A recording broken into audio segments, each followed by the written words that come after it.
سب سے پہلے مجھے یہ بتائیے گا کہ انسان کی جب موت واقع ہوتی ہے اس کے جسم سے روح نکلتی ہے. اللہ کریم نے قرآن مجید میں کہا کہ جب تم سو جاتے ہو ہم تمہارے جسم سے روحوں کو نکال لیتے ہیں. ہر روز جب ہم سوتے ہیں ہماری روحیں نکلتی ہیں. یہ موت کے وقت ایسی کون سی خاص ایکٹیویٹی ہوتی ہے کہ ہمیں تکلیف بھی ہوتی ہے, ہمیں درد بھی ہوتا ہے, وہ کہتے ہیں جی بڑا مشکل وقت ہے, بلکہ اس کی تو روز کی پریکٹس ہے نکلنا. یہ ذرا ڈیفائن کیجیے گا وہ مشکل وقت کیوں ہے؟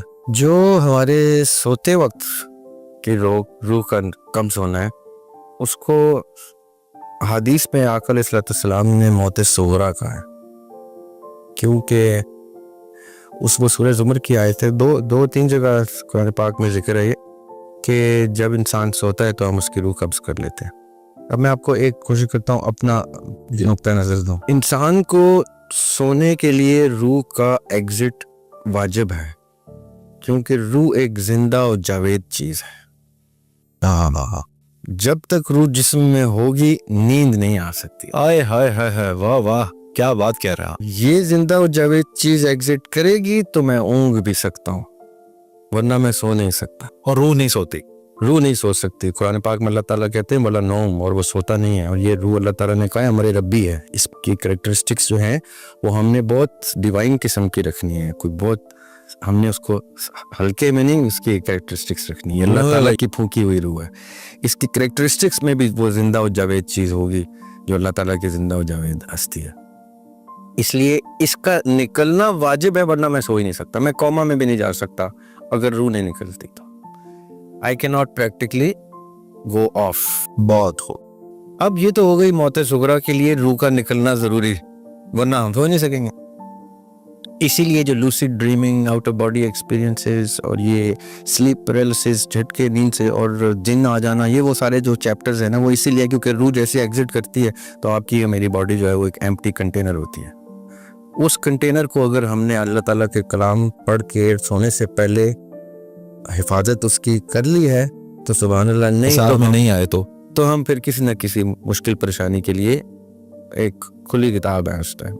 اب وہ اگر اللہ تعالیٰ نے ہمارے کسی اعمال کی وجہ سے, ہمارے ماں باپ کی دعاؤں کی وجہ سے کوئی پروٹیکشن دی ہوئی ہے تو دی ہوئی ہے, ورنہ ہم نے اپنے آپ کو بہت ایزی ٹارگٹ بنا دیا ان تمام فورسز کے لیے جو فورسز ہمیں نیگیٹیولی یوز کر سکتے ہیں. یہ پورا الگ چیپٹر ہے یہ, لیکن بتانے کے لیے. اس لیے سونے سے پہلے کی کچھ ذکر و اذکار جو ہیں وہ پڑھ لینے چاہیے. ہمیں بچپن سے بتائے جاتے ہیں, ہم ان کو سیریس نہیں لیتے. وہ بڑے جینوئن طریقے ہیں پروٹیکشن کے کہ اب میں اللہ کے حوالے کرنے لگا ہوں اپنے باڈی کو بھی اور اپنی روح کو بھی. اب جیسے اللہ تعالیٰ اپنے پروسیس کے تھرو میری روح کو نکالے تو میری باڈی پروٹیکٹڈ رہے, میں اسی ایمان کی حالت میں اٹھوں جس ایمان کی حالت میں میں سویا ہوں. یہ نہ ہو کہ مجھ سے کوئی چیز, کچھ نیگیٹو چیزیں کروا دے. یہ تو ہو گیا سونے کے دوران روح کا. اب چونکہ یہ وہ ایسپیکٹ ہے جو ڈیلی بیسس کا ہے, اس میں اچھا وہ آیت پوری ایسی ہے کہ اللہ تعالیٰ کہتے ہیں کہ میں سوتے وقت انسان کی روح نکالتا ہوں اور پھر جس کو میں نے زندگی دینی ہوتی ہے اس کو میں روح لوٹاتا ہوں, جس کو میں نے زندگی نہیں دینی ہوتی اس کو میں روح نہیں لوٹاتا. تو کئی لوگوں کی نیند میں بڑی ہی خاموشی سے ایگزٹ ہو جاتا ہے, وہ نہیں اٹھتے ہیں, تو وہ ضروری نہیں ہے کہ ان کو تکلیف ہوئی ہو. یہ جو روح کے نکلنے کی تکلیف ہے یہ بڑا ایک ٹیکنیکل ایسپیکٹ ہے. اس میں کئی لوگوں کو روح کے نکلنے کی تکلیف نہیں ہوتی اور کئی نیک لوگوں کو بھی ہوتی ہے. وہ ہم پھر کبھی خاص طور پہ اس چیپٹر کو ڈسکس کر لیں گے کہ یہ جو موت کے ٹائم پہ روح نکلنے کی تکلیف ہے اس کا کیا ایسپیکٹس ہیں. شہید کی کیسے ہوتی ہے, جہاد پہ جو ہوتے ہیں ہر وقت حالت جنگ میں جو ہوتے ہیں, وہ کھانسی سے بھی فوت ہو جائیں تو وہ شہید ہے کیونکہ وہ حالت جنگ میں جہاد کے رستے پہ. تو اب وہ انہوں نے بھی یہ تکلیف دیکھنی ہے اور کس کس رنگ سے دیکھنی ہے. وہ تکلیف ہے جو مومن خود مانگتا ہے.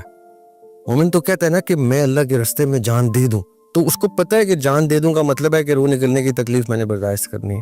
تو وہ تکلیف تو مومن خاص طور پہ مانگتا ہے. وہ الگ بات ہے کہ ہم طبعی موت مرتے ہوئے دعا یہی کرتے ہیں کہ ہماری زندگی یہ جو پروسیس ختم ہونے کا یہ آرام سے ہو جائے.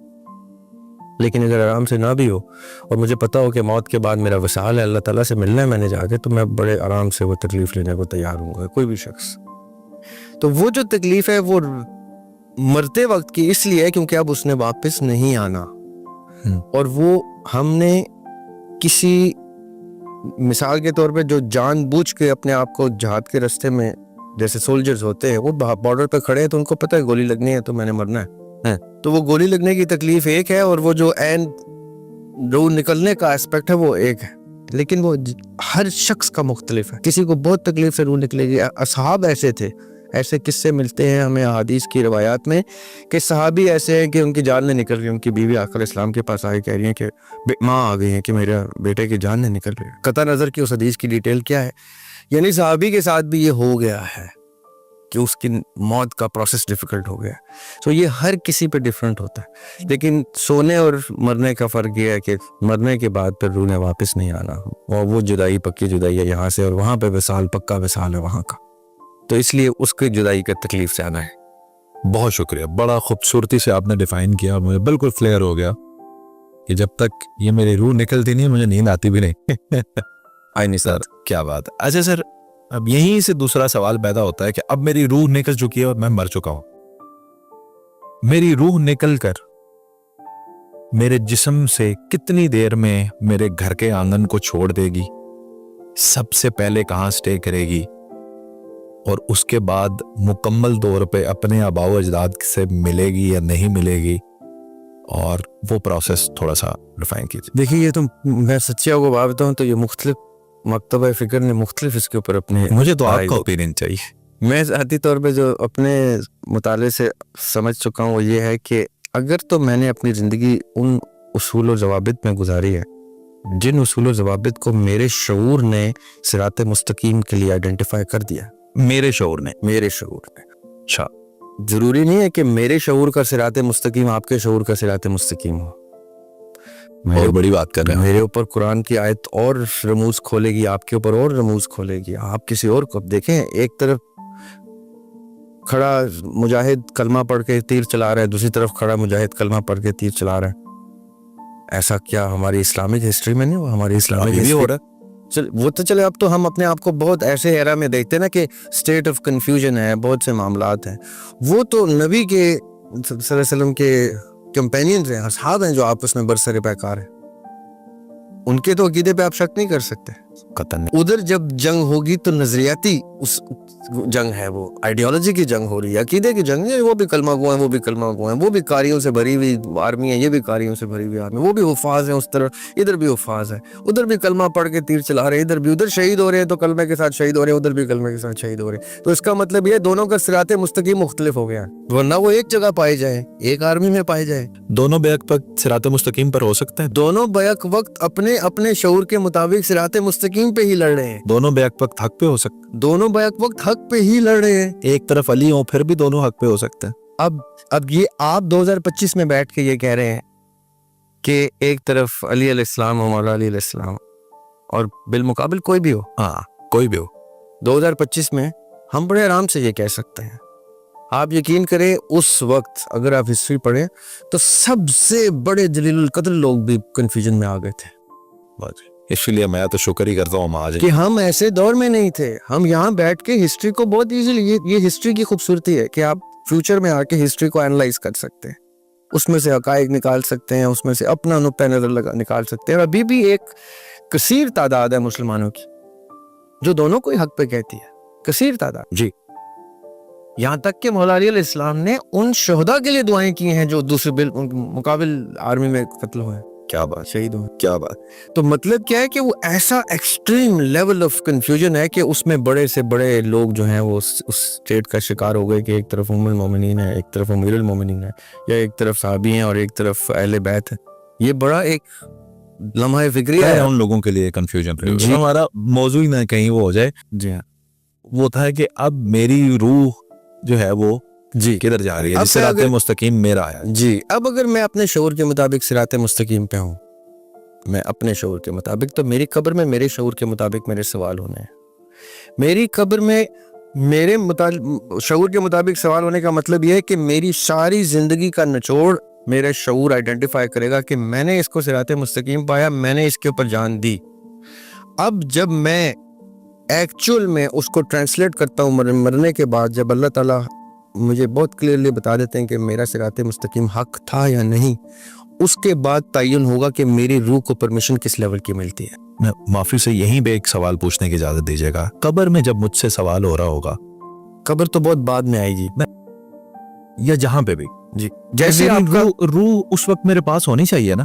نہیں, ایسا کوئی ذکر نہیں ہے دینی. قرآن پاک میں اللہ تعالیٰ کہتے ہیں کہ یا اللہ، انسان سے کہلواتے ہیں کہ یا اللہ تو نے ہمیں 2 دفعہ زندگی دی اور 2 دفعہ موت دی. ٹھیک ہے، 2 ٹائمز قرآن نے یہ بات آئیڈینٹیفائی کی. اب وہ 2 ٹائمز کیا ہیں؟ ایک جب ہم ایک باڈی کی صورت میں ہوتے ہیں لیکن اصلی صغرا، موت صغرا کی صورت میں ہوتے ہیں، روح تک انسرٹ نہیں ہوتی. جب جبرائیل علیہ السلام آ کے روح پھونکتے ہیں ہمارے اندر تو ہم بے جان سے جان میں آ جاتے ہیں. اور دوسری دفعہ جب حشر کے میدان میں ہم بے جان سے جان میں آئیں گے. یہ 2 دفعہ زندگی دی ہے اللہ سبحانہ و تعالیٰ نے ہمیں. قبر میں جان، زندگی روح کی ڈیپینڈنٹ نہیں ہے. کئی لوگوں کی تو قبر بھی نہیں ہے، لوگوں کو تو قبر میں نصیب نہیں ہوتی، پھر بھی ان کا وہ پروسیس ہوگا. جیسے مشکات شریف میں اللہ تعالیٰ کے نبی صلی اللہ علیہ وسلم کی ایک حدیث ہے کہ انسان جیسے جیسے مرتا جاتا ہے اس کا حشر کا میدان سجتا جاتا ہے. یہ ہم الگ، یہ بڑی جامع گفتگو ہے، اس کو ایلیبریٹ کرنا پڑے گا کہ یعنی میں ادھر سے مرا تو میرے سامنے آپ اور آنے والی ساری نسلیں میدان حشر میں کھڑی ہیں. یہ تو وقت کی قید پہ جو رہے گا وہ اس وقت کو دیکھے گا. جو وقت کی قید سے آزاد ہوتا جاتا ہے، مرتا جاتا ہے، اس کے سامنے یہ سارے مناظر سب کچھ ختم ہو چکے ہیں. وہ کہاں کا کہاں کھڑا ہے، ڈیپینڈ کرتا ہے کہ اس کا برزخ کیسا تھا.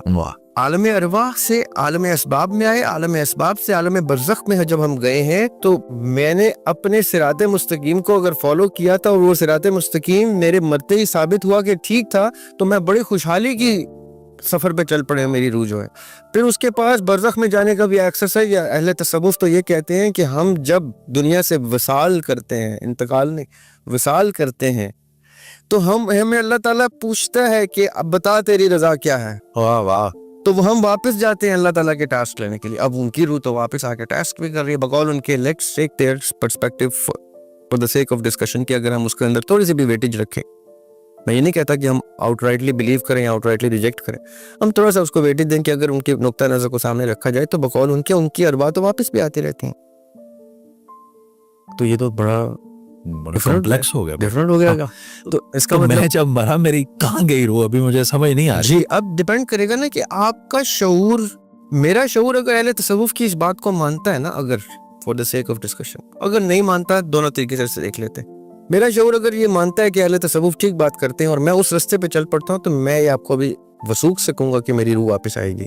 میں کسی اور ٹاسک کے لیے اللہ تعالیٰ کی طرف سے چوز ہوں گا، پک ہو جاؤں گا، اور میں آتا رہوں گا بار بار جب تک اللہ تعالیٰ مجھے ہر شے پہ قادر. جی اب میں اہل تصوف کو اگر عقیدہ کو سائڈ پہ کرتا ہوں اور شریعت کی گفتگو کرتا ہوں تو اگر میں شہید ہوں گا تو اللہ تعالیٰ کہتے ہیں شہید کو تو مردہ بھی نہیں کہنا.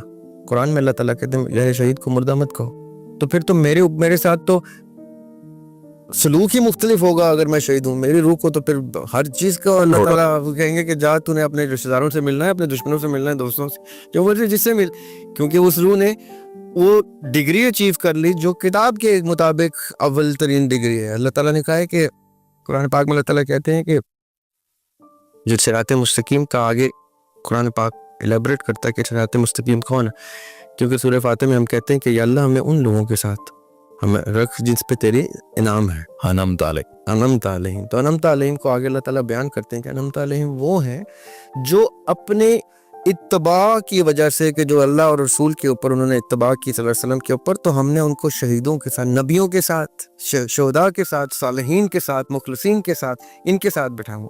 تو اس کا مطلب کیا ہوا کہ ان لوگوں کی روح کا پروسیس ہی ہو رہا ہے، وہ کہیں اور کتنے ہی خاص لوگوں کے ساتھ چلے جائیں گے. برعکس ان دونوں باتوں کے ایک ایسا عام آدمی ہے جس کو کوئی شعور نہیں ہے، کوئی عقل نہیں کہ اس نے اپنی زندگی ضائع کر دی، اس کی روح کے ساتھ کیا سلوک ہوگا.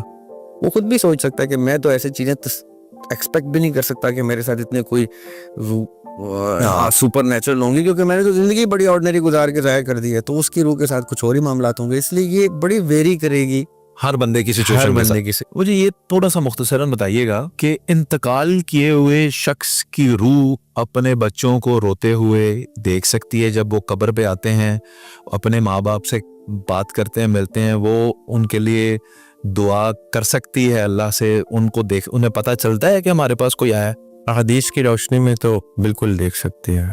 حدیث کی روشنی میں تو روح، وہ کہتے ہیں کہ جب تک ایک اونٹ کو ذبح کر کے اس کا پورا خون نہ نکل جائے تب تک بیٹا قبر کے پاس بیٹھا دعا کرتا رہے، کیونکہ جس کو دفنایا ہے وہ خوف میں ہوتا ہے اور وہ دیکھتا ہے کہ سب مجھے چھوڑ کے جا رہے ہیں تو میرا کوئی پاس بیٹھے.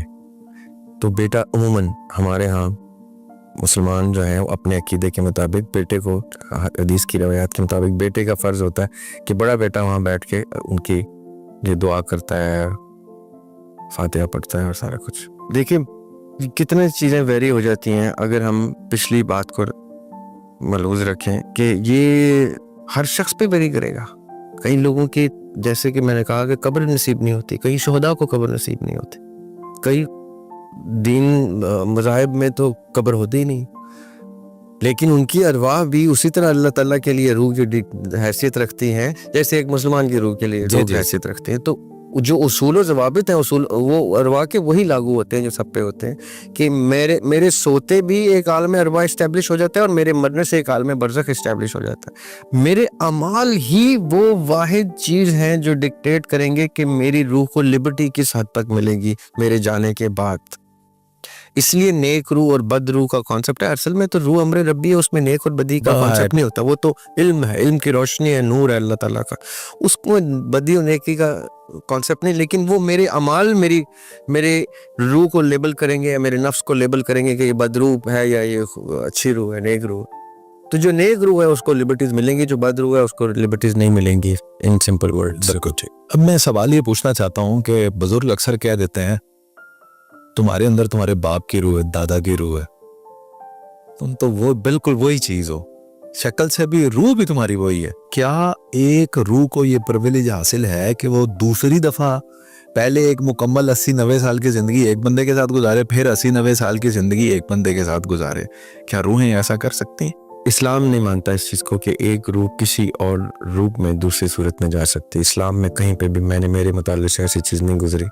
یہ جو ٹوین فلیم کانسیپٹ ہے یہ ویسٹرن کانسیپٹ ہے. ویسٹرن کا مطلب بھی گریک میتھولوجی کا کانسیپٹ ہے. ٹوین فلیم وہ یہ ہوتا ہے کہ روحیں بنتی ہی جوڑوں میں ہیں، وہ یہ کانسیپٹ ہے، اس کو ٹوین فلیم کہتے ہیں. ایک فیمیل روح ہوتی ہے، ایک میل روح ہوتی ہے ہر شخص کی. اب میں نے اس کو ایکسپلور کرنے کی کوشش کی کہ یہ کیا ہے، تو جو مجھے پتہ چلا ہے، جو میرے علم میں جو چیز ہے وہ یہ ہے کہ ہر کسی کی ٹوین فلیم نہیں ہوتی، کسی کی ٹوین فلیم ہوتی ہے ان کی بھی کانسیپٹس کے مطابق. وہ پتہ ہی تب چلتا ہے جب انسان کا انتقال ہوتا ہے. اس کانسیپٹ کے بقول جب انسان مرتا ہے تو وہ اس کے سامنے کچھ روشنیاں ہوتی ہیں اور اس کے پیچھے دنیا ہوتی ہے. اس کی چوائس ہوتی ہے کہ وہ دنیا میں واپس جائے یا روشنیاں اس کو لے جائیں جہاں لے کے جانا ہے. اگر اس کو اس چیز کا اس وقت عقل و شعور ہو جائے گی، اس چیز کا سمجھ آ جائے گی کہ میرے پیچھے دنیا ہے، تو اس کے پاس چوائس ہوتی ہے کہ وہ دوبارہ جائے. اس میں یہ ہے کہ اگر وہ ایز میل آیا ہے تو ایز فیمیل جاتا ہے دوبارہ، اور ایز فیمیل آیا تو ایز میل جاتا ہے. وہ اس کی ٹوین فلیم جاتی ہے. اس کانسیپٹ میں ایک یہ کانسیپٹ بھی ہے کہ یہ ایک وقت میں بھی دنیا میں اتر آتی ہیں، جو سول میٹ کی صورت میں ایک دوسرے کو ملتے ہیں کہیں زندگی میں، تو کہتے ہیں یار میرے تو یہ سول میٹ ادھر سے چلا ہے، دل کی آواز ہے کہ تم میرا سول میٹ ہو رہی ہے. تو وہ ٹوین فلیم ہے جو کہیں پہ جا کے وہ یہ ایک کانسیپٹ وہاں سے بھی. لیکن دینی کتابیں اس چیپٹر سے خالی ہیں. دین کی یعنی ہمارے دین میں چاہے وہ اولڈ ٹیسٹمنٹ ہو یا فائنل ٹیسٹمنٹ قرآن پاک کی صورت میں کہیں پہ ایسی کوئی گفتگو نہیں ہے کہ ایک روح دوبارہ جائے گی. یعنی وہ جو پنرجنم اور 7 جنم یہ سب کچھ یہ ہمارا نہیں. پنرجنم وہ اور چیز ہے. اچھا وہ اس سے مختلف ہے. وہ اس سے مختلف ہے. یہ آپ کہہ رہے ہیں ایک ہی روح ایک ہی یگ میں 2 دفعہ کوئی پیدا ہو جائے، ایک ہی ایرا میں ایک ہی جہان میں 2 دفعہ کوئی ایک روح 2 دفعہ پیدا ہو جائے. پنرجنم ہے وہ اگلا جہان ہے. پنرجنم اس جہان کا ذکر نہیں ہے. جو ہندو مت میں پنرجنم کا کانسیپٹ ہے یا اسلام میں سورہ طلاق کی جو آخری آیت ہے اس میں 7 زمینوں اور 7 آسمانوں کا ذکر ہے. اس کی جو تفسیر ابن عباس رضی اللہ تعالیٰ عنہ کی تفسیر ہے، جو سب سے زیادہ سالڈ تفسیر مانی جاتی ہے اس چیپٹر میں، اس میں انہوں نے یہ ذکر کیا ہے کہ 7 زمین 7 آسمان جس طرح ہے وہاں 7 ارض بھی ہیں، اور ہر ارض پہ ابراہیم علیہ السلام، آدم علیہ السلام، آقا علیہ السلام پائے جاتے ہیں. 4-5 انبیاء علیہ السلام کا نام لے کے وہ بتاتے ہیں. اب جیسے وہ کہتے ہیں کہ سب کی سب پہ وہ پائے جاتے ہیں تو وہ الگ دنیایں ہیں. یعنی یہ دنیا ختم ہوئی، اگلی دنیا آئی، یا پیرلل میں ایک اور یونیورس چل رہا ہے جو 7 یونیورسز چل رہے ہیں. اس سے مسلمان سکول بھی متفق ہیں کہ 7 پیرلل یونیورسز ہیں. مسلم سکول متفق ہیں. ہندو مت سے ڈیفرنٹ ہے لیکن متفق ہیں کہ یہ پاسبل ہے. یہ فلسفہ وہاں جا کے جڑتا ہے کہ یہ دنیا کسی اور دنیا کی دوزخ جنت بھی ہو سکتی ہے. یہ میں نہیں سمجھتا، اچھا کیونکہ جنت اور دوزخ کی جو ڈسکرپشن کتابوں میں ملتی ہے تو ہماری دنیا کی ہے نا. جی اس میں یہ ذکر ہوتا، یہ بڑا امپورٹنٹ ذکر ہے جو آپ کہہ رہے ہیں، ایسا ضرور مینشن ہوتا کہ یہ دنیا اس دنیا کو آخرت کی کھیتی بولا ہے قرآن نے، کہ یہ دنیا آخرت کو ڈیفائن کرے گی. جو life here will project your future there. اگر یہ کسی جگہ کا فیوچر ہوتا تو وہ بھی بتایا تو وہ یہ اس سے کانٹراڈکٹ ہو جاتا. یہ پریزنٹ ہی ہے جو کسی کا فیوچر ہے. ہاں اس کا ایک پاسٹ ہے، اور وہ یہ ہے کہ ہم عالم ارواح میں تھے تو کب ہم آئے. میں اب اسی پہ آنا چاہتا ہوں. سر مجھے اب یہ آپ سے جاننا ہے کہ یہ برزخ کیا ہے، یہ عالم رواح کیا ہے، اور اس کا شعور جو ہے انسان کو لازم ہے کہ اسی دنیا میں مل جائے، یا کئی لوگ ایسے بھی ہیں جو اس شعور کے بغیر ہی چلے جاتے ہیں دنیا. سچی تو آپ کو بات بتاؤں آصف بھائی، میرے اندازے میں زیادہ تر لوگ اس امپورٹنٹ چیپٹر کے شعور کے بغیر ہی چلے جاتے ہیں. زیادہ تر لوگ کیونکہ اس کو عقیدے کا حصہ نہیں بنایا جاتا. دیکھیں ایمان کی کچھ شرائط ہیں کہ میں اللہ پہ ایمان لایا، اس کے فرشتوں پہ ایمان لایا، اس کے رسولوں پہ لایا، اس کی کتابوں پہ لایا، قیامت کے دن پہ اور اس کے سامنے اٹھائے جانے پہ ایمان لایا. یہ ایمان کی شرائط مکمل ہوتی ہیں تو اس میں عالم ارواح پہ اور برزخ پہ ایمان لانے کی کوئی شرط نہیں ہے. تو میں اگر انہی شرائط پہ اپنے لمیٹڈ نالج کے ساتھ فوت ہو جاتا ہوں تو میں نے ایمان کی وہ شرائط اسٹیبلش کر لی ہیں کہ مجھے پتہ چل گئی تھی. یہ میرے عقیدے کا حصہ نہیں ہے کہ میں نے عالم ارواح پہ بھی یقین رکھنا ہے، عالم برزخ پہ بھی یقین رکھنا ہے اور اس کو کسی طرح عمل میں لانا ہے. ہاں قرآن نے اس کا ذکر کیا ہے، قرآن نے برزخ کا بھی ذکر کیا ہے. قرآن نے یہ تک کہا ہے کہ تم میرے ساتھ کانٹریکٹ کر کے اترتے ہو. تو اب میں سوال تو آتا ہے ذہن میں کہ میں نے کب کانٹریکٹ کیا؟ مجھے تو آپ نے کہا کہ میں دنیا کی مٹی سے اکٹھا کر کے بنایا گیا ہوں اور دنیا میں ہی میری ولادت ہوتی ہے، دنیا میں ہی میں دفن کر دیا جاتا ہوں. تو وہ میری باڈی کا کون سا فیز تھا جس نے آسمان پہ، فلک پہ یا کسی ٹائم زون میں کسی اور جگہ پہ ایسا وعدہ کیا تھا؟ تو وہ وعدہ میں نے ہرگز نہیں کیا تھا، وہ میری باڈی نے، جسد نے نہیں کیا تھا، میری روح نے کیا تھا. تو جیسے آپ اس کو ایکسپلور کرتے ہیں کہ اچھا روح نے کیا تھا، تو پھر وہ سورہ الاعراف کی آیت آ جاتی ہے 172 کی، ہم نے آدم کی پشت پہ ہاتھ رکھا اور ارواح نکالی اور کہا لست بربکم، کیا میں تمہارا رب نہیں؟ تو سب نے کہا آپ ہی ہمارے رب ہے. قالوا بلا. تو یہ جو آیت آ جاتی ہے جب، تو پھر آپ کہتے ہیں کہ اب تو یہ کوئی وجہ ہے کہ یہ اللہ تعالیٰ نے بتایا ہے، پھر آپ کے اوپر پڑھنا واجب ہو جاتا ہے. لیکن سچی جو بات ہے کہ کتنے لوگ ہیں جو قرآن پاک کو اس نقطہ نظر سے پڑھتے ہیں، یا کتنے مفسرین ہیں جنہوں نے اس کو کھول کے بیان کرنے کی کوشش کی. لوگوں نے ان کو متشابہات میں رکھا ہے. قرآن پاک کو کی آیات کو دو کیٹیگریز میں علماء نے رکھا ہے، ایک محکمات ہے اور ایک متشابہات ہے. محکمات وہ ہیں جو احکام ہے جو ہمارے اوپر صادر ہوتے ہیں. متشابہات وہ ہیں جس میں ابہام کی اتنی گنجائش ہے کہ ہم اگر اس رستے پہ چلیں تو شاید بھٹک جائیں. وہ متشابہ آیات ہیں. جیسے الف لام میم، اس کا کیا مطلب ہے؟ آپ اس کا مطلب ایکسپلور کریں گے تو شاید کسی غلط ڈائریکشن میں چلا جائیں. یہ وہ ہڈن ورڈز ہیں، حروف مقطعات، جن کے معنی اللہ تعالیٰ نے آخرت میں کھولنے، یہ متشابہات میں آ جاتے ہیں. یا اس طرح کی آیات جیسے یہ روح سے ریلیٹڈ ہے، یا مرنے کے بعد سے برزخ سے، کیونکہ جو قرآن پاک میں آیا تھا کہ جب یہ مریں گے اور میرے پاس آئیں گے تو ان کو ریلائز کریں گے. مفہوم یہ ہے کہ ہم نے کیا کر دیا تو ہمیں واپس بھیجیں، تو ہم اس ٹائم برزخ کی ایک دیوار تعینات کر دیں گے جس کے یہ پار نہیں جا پائیں گے. تو ایک دم سے سوال آتا ہے کہ اچھا یہ برزخ کیا، اب اس کو ایکسپلور کریں. تو یہ وہ متشابہات ہیں جس کے اندر جائیں گے آپ تو بہت رسکی گراؤنڈز میں جائیں گے. یہ میں عموماً کہا کرتا ہوں یاسر بھائی کی پوڈ کاسٹ میں کہ یہ تصوف کو ہے بڑا انٹرسٹنگ سبجیکٹ، اور fortunately unfortunately I don't know, مجھ سے زیادہ تصوف ہی ڈسکس کیا جاتا ہے. تصوف میرے انٹرسٹ کا سبجیکٹ ضرور ہے، لیکن میں سب کو یہ کہتا ہوں کہ تصوف کو سمجھ لینا ایک چیز ہے، اس کو عمل میں لانا ایک بہت مختلف چیز. اور اس کی کام وہ انتہائی رسکی گراؤنڈ ہے. اسی لیے شریعت اتنے آسان کر کے اللہ تعالیٰ کے نبی پاک صلی اللہ علیہ وسلم نے ہمارے لیے رکھتی کہ یہ اتنا آسان رستہ ہے، اس کو سب فالو کر سکتے ہیں. اس کے لیے عقل و شعور کے کسی بہت بلند مرتبے پہ آنے کی ضرورت نہیں ہے. عقیدے کو آپ، تقوی کو بلند کر لیں تو آپ سب برابر ہو جائیں گے. یہ جو لائف سٹائل ہے، it is a very very risky. یعنی اینڈ پہ پتہ چلے کہ آپ کچھ بھی نہیں ہے ہاتھ پہ. ہاں مطلب ہو بھی سکتا ہے، یعنی وہ کیونکہ متشابہات کا مطلب یہ ہوتا ہے کہ اللہ تعالیٰ نے کسی وجہ سے ان چیزوں کو ایک ڈسکرپشن عنایت نہیں کی، وہ آپ کے دماغ کے لیے، آپ کے مطالعے کے لیے وہ چیزیں ڈال دیں کہ آپ کو پتا ہو کہ آپ وعدہ کر کے آئے ہیں، آپ کو پتا ہو کہ آپ کی روح کا کوئی وعدہ تھا، آپ کو پتا ہو میثاق کر کے آئے ہیں۔ سورہ توبہ کے جو 111 نمبر آئے تھا، ان اللہ اشترى، اور ہم نے خرید لی تم سے کیا، من المؤمنین کے اموالہم وانفسہم، تمہارا مال اور تمہاری جنت، تو یہ کلیم ہے، تو ہم کہتے ہیں یہ کانٹریکٹ میں نے کب سائن کیا ہے؟ I need to know کہ میں کانٹریکٹ، میں آج آپ کو کہوں کہ جی آپ اسٹوڈیو میں آئے ہیں تو آپ ایک کانٹریکٹ سائن کر کے آپ کہیں گے دکھاؤ پہلے مجھے کانٹریکٹ، میں ایسے تو نہیں کوئی کانٹریکٹ مانوں گا، رائٹ؟ تو قرآن جب کلیم کرتا ہے تو مومن چونکتا ہے کہ اچھا جی میں نے یہ کانٹریکٹ سائن کیا ہے، اللہ تعالیٰ کہہ رہے ہیں تو اس میں تو شک کی گنجائش ہی کوئی نہیں۔ اب میرے اوپر واجب ہو گیا وہ کانٹریکٹ میں نے قرآن میں ایکسپلور کرنا ہے، حدیث میں ایکسپلور کرنا ہے، روایات میں ایکسپلور کرنا ہے، اصحاب کی زندگی سے کرنا ہے، اہل بیت کی زندگی سے کرنا ہے، کہاں سے ڈھونڈنا ہے میں نے وہ کانٹریکٹ کیا ہے؟ جی میں نے، میری ہی روح نے وہ کانٹریکٹ کیا ہے۔ تو یہ اس لیے ان ایریاز کو ٹچ کرنا ضروری ہے، واجب ہے، آپ کے ایمان اور عقیدے کا حصہ ہونا چاہیے کہ آپ کو پتا ہو، کیونکہ آپ قرآن کو جب کہتے ہیں نا آمنت باللہ، کہ اللہ پہ ایمان لایا، تو اللہ کون ہے، وہ اس کی معرفت کیا ہے، وہ آپ کو قرآن سے ملتی ہے معرفت، کہ میرے رب کی معرفت تو ہو مجھے، جب فرشتہ پوچھے گا قبر میں کہ آپ کا رب کون ہے، تو آپ یہ تو نہیں خالی کہہ کے چھوٹ سکتے اللہ سبحانہ و تعالیٰ،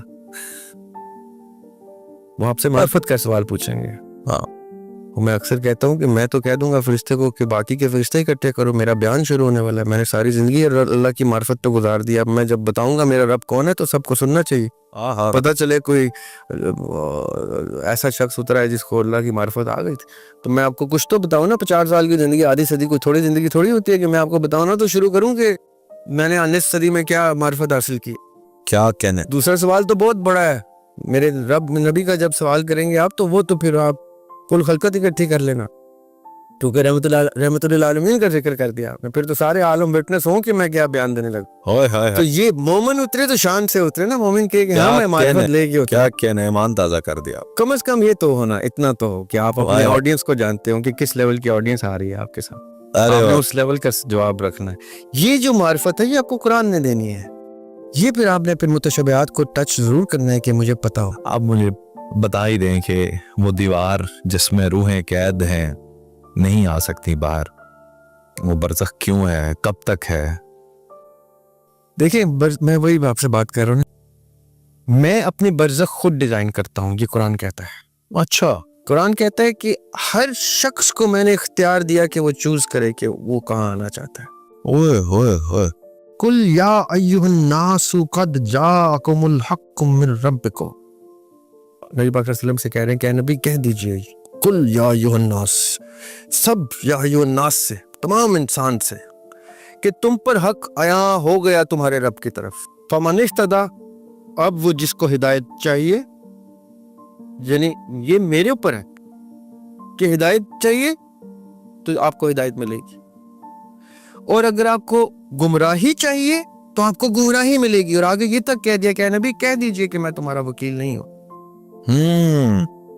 میں نے صرف میسج دینا ہے، میں تمہیں ایڈوکیٹ نہیں کروں گا، وہاں پہ تمہاری چوائس ہے، تم نے ہدایت لینی ہے، تمہاری چوائس ہے تم نے گمراہی لینی ہے۔ آپ یقین کریں یہ اس طرح کی، اور یہ آیت جگہ جگہ ریپیٹ ہوئی ہے قرآن میں، کیونکہ یہ بڑی کلیئر آئیڈینٹیفیکیشن ہے کہ میں نے تمہیں تمہارے سامنے قرآن رکھ دیا، اب you will choose and design your برزخ، یور پوسٹ برزخ حشر، یور پوسٹ حشر جنت، یور پوسٹ جنت جنت الفردوس، یور پوسٹ جنت الفردوس۔ ایک جگہ قرآن پاک اللہ تعالیٰ کہتے ہیں میں نے یہ ستارے سیاروں سے مزین کر دی کائنات تاکہ جب تم آؤ تو میں تمہارے حوالے کر دوں، کیا یہ سارے کاسموس، پھر رول کر رہے ہوں گے کئی لوگوں کے ستارے ہوں گے، ہم یہ پوچھ رہے ہوں گے، ابھی تو ہم یہ پوچھتے ہیں نا آپ کے کتنے سبسکرائبرز ہیں، کتنے فالوورز ہیں، سب آپ پوچھیں گے آپ کے کتنے پلینٹس ہیں، ارے واہ، آپ کو کتنے پلینٹس ملے ہیں، آپ نے کیسی زندگی گزاری، ان پلینٹس پہ کیا کر رہے ہیں آپ، ارے واہ،